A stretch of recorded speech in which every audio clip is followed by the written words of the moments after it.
महोदय, हमारे संसार का सबसे महत्वपूर्ण द्रव पानी वर्षा, झरनों, तालाबों, नदियों, कुओं आदि से मिलता है। शायद ये बात सच है कि आज के युग में पानी की आवश्यकता उतनी ही है जितनी आवश्यकता पाषाण युग में रही होगी।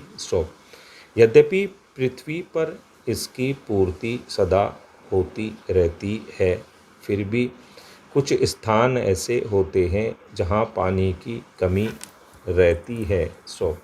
आज बढ़ती जनसंख्या और उसके साथ साथ औद्योगिक प्रगति के युग में पानी की मांग बढ़ती जा रही है। लगता है घरों और कल कारखानों में पानी पर राशन करना पड़ेगा। इसे रोकने के लिए कोई ऐसा तरीका निकालना होगा जिससे समुद्र से पर्याप्त शुद्ध जल मिल सके। इसलिए अब यह बहुत आवश्यक है कि जल का संरक्षण किया जाए।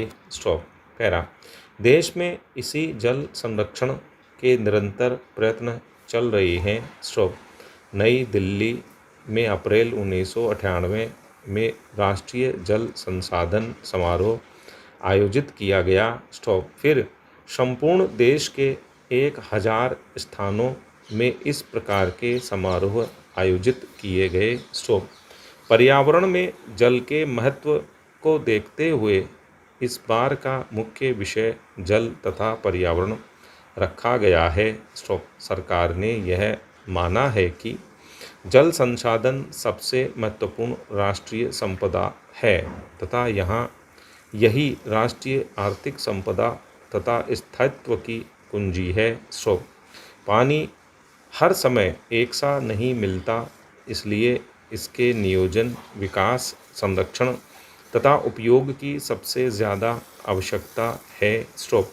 कृषि में, पीने के लिए, उद्योगों आदि में पानी की आवश्यकता दिन प्रतिदिन बढ़ती जा रही है। स्वतंत्रता के बाद पंचवर्षीय योजनाओं में जल की व्यवस्था करने के प्रयास किए गए हैं, लेकिन जल के उपयोगों, फार्म प्रबंध, जल संरक्षण, जल की किस्म तथा प्रयुक्त जल के निपटान की ओर पर्याप्त ध्यान नहीं दिया गया। मालूम होता है कि जल समस्याओं के प्रति जागरूकता का अभाव है। जल संसाधन मंत्रालय का कहना है कि हर वर्ष लोगों में यही जागरूकता लाने के प्रयत्न किए जाते हैं। सार्वजनिक समारोहों के अलावा केंद्रीय जल आयोग के नई दिल्ली स्थित मुख्यालय में एक समारोह आयोजित किया जाता है। इस आयोग की स्थापना 1 अप्रैल 1945 में की गई थी। नई दिल्ली समारोह में जल संसाधन मंत्री ने जल संसाधन विकास तथा पर्यावरण प्रबंध की आवश्यकता पर बल दिया। इसमें सफलता प्राप्त करने के लिए हमें वन रोपण, मानव आवास, उद्योगों आदि में समन्वय स्थापित करना होगा। पैरा महोदय, पिछले 40 से 45 वर्ष तक देश में असाधारण जल संसाधन विकास का समय रहा। विकास तथा आर्थिक प्रगति के लिए पनबिजली उपलब्ध कराई गई। वर्ष 1950-51 में सिंचाई क्षमता केवल 2 करोड़ 30 लाख हेक्टेयर थी, जो तिगुनी होकर 7.5 करोड़ हेक्टेयर हो गई। खाद्य उत्पादन 5 करोड़ टन से 18 करोड़ टन हो गया। जल संसाधनों के विकास तथा आयोजन के लिए 1987 में राष्ट्रीय जल नीति निर्धारित की गई। इसमें पीने के पानी को सर्वोच्च प्राथमिकता दी गई, लेकिन सबसे कठिन काम सूखा और बाढ़ के समय जल प्रबंध है। केंद्रीय जल आयोग ने बाढ़ चेतावनी के लिए देश में एक नेटवर्क स्थापित किया है, जिससे जान माल की सुरक्षा हो सके। जल संसाधन मंत्री ने ऊर्जा की आवश्यकता पर भी बल दिया है। यह ऊर्जा पर्यावरण संरक्षण रखते हुए मिलनी चाहिए और इसके लिए हमेशा उपयोग में आने वाली ऊर्जा है, जिसे हम ऊर्जा के वैकल्पिक स्रोत कहते हैं। स्टॉप। घरेलू तथा औद्योगिक कार्यों में जितनी ऊर्जा लगती है उसका आधा भाग ईंधन की लकड़ी से आता है। स्टॉप।